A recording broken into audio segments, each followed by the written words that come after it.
Everybody, welcome to Caketastic Cakes. It's Jen and I'm going to show you today how to make the Mandalorian's helmet out of gum paste. And if you find this video helpful, please like and subscribe, and also consider checking out the description links below, because if you need any tools or supplies, it'll help you out. Okay, now that I've done that, I'm going to get into my Mandalorian helmet. I have what you saw, that little metal thing I covered with a piece of paper towel. It goes in the center of my large cake pans to help them bake. And I use it all the time to give structure and yet keep things hollow so it weighs less when I make them. And anyway, now I have taken gray gum paste. This is gum paste because I want it to set up and hold its shape.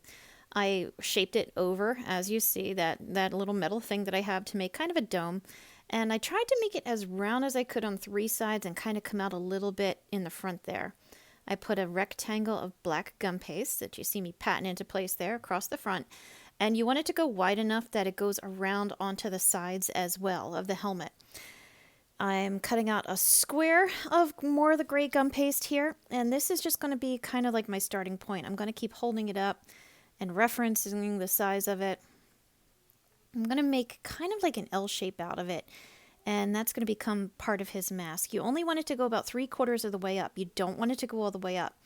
Now you see the part that goes up and down in the center. It has that little niche, cut out at the bottom, and then straight up the side, straight across, and then I use the circle cutter that you saw. You're going to see me do it again in a second to just kind of round out the shape of it.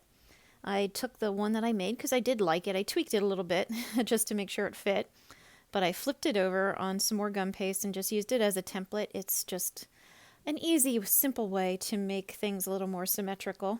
There's my circle cutter again to just get that little round off shape in the center there. Now I've got a right and a left side.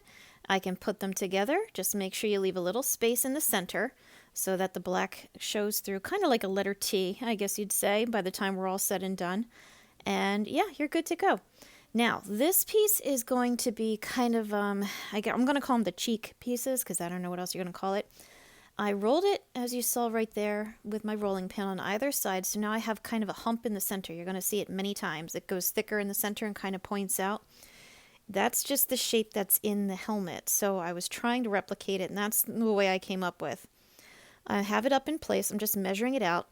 The top corner, that little cut that I just made right there, is going to go all the way to meet that top L shape that we put into place already.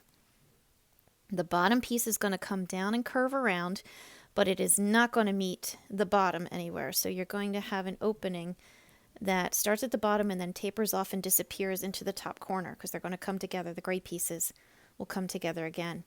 Now, once again, I use the rolling pin to roll the two sides like that and that. So I have the ridge in the center. I kind of pinch it a little to make it, sharp if I need to. And now I'm using the first piece again to make a template.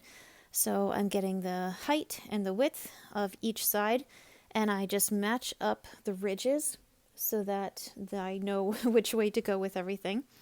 And they should be pretty close to the same size. I am not perfect when it comes to this, but it's not too far off. It definitely gives you a very good start.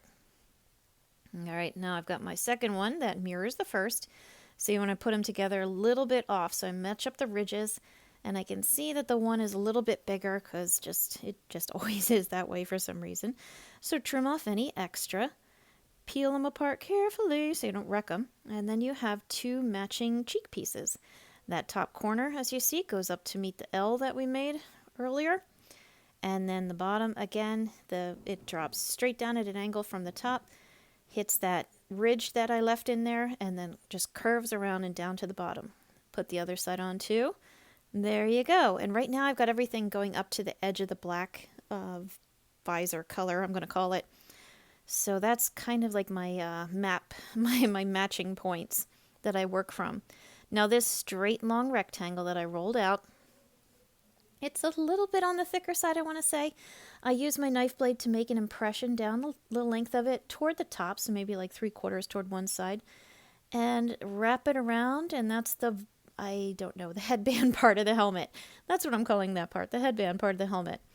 And again, a little bit of water puts everything in place, and yeah, just moving on. Now I'm going to get to the side. I'm going to call them the earpieces now. I'm just making up names for the parts of the helmet.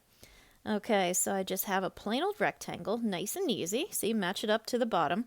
You want it to go as high as the gray L shape that we made from before. And then I'm going to make a couple little pieces here. You see, they're just little rectangles. They're fatter. They're thicker than the original ones that are already on the helmet. I don't know what the parts are, but they look all kind of mechanical or something. They have some designs in them. So I'm trying to just give that idea too, that it's got some designs. It has some importance or purpose or something. So I'm putting some lines. I'm just rolling it in my hand on the knife blade to make some lines and making some imprints. I'm going to use my little swizzle straw to make a little circle, my Dunkin' Donut straw to make a bigger circle, put a couple lines in it again just to decorate it, to make it look busy, make it look a little more mechanical. And when I put it into place, the headband is in the way, so I'm just going to trim it away.